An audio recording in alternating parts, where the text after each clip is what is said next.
To make a slip knot using the Leapfrog method, wrap the yarn around your index finger twice, be sure to wrap it away from you, and then pinch both ends underneath your index finger. Lower your index finger, pull up the back loop over the front loop, and then pull the new back loop over the front loop and off the index finger, and then pull the index finger up so that you can have your knot. And that's how you make a slip knot.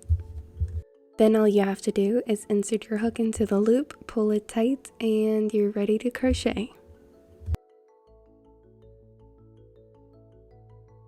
For the next method, we are going to create a loop, and then we are going to take the bottom strand of yarn and we're going to place it on top of the loop we just created. Then we are going to take that strand and feed it through the loop, grab both ends and pull it tight, and there we go.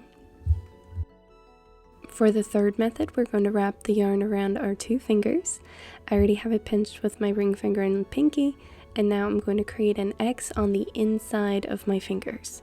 Then I'm going to pinch both ends, flip it over, and I'm going to take my hook underneath the first, over the second, and I'm just going to pull it out and off the fingers, pinch it, and pull it tight.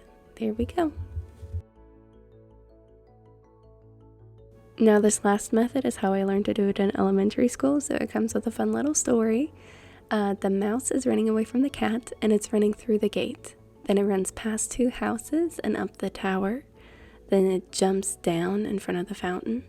Then it runs around the fountain, back out through the gate, and then everything shuts down.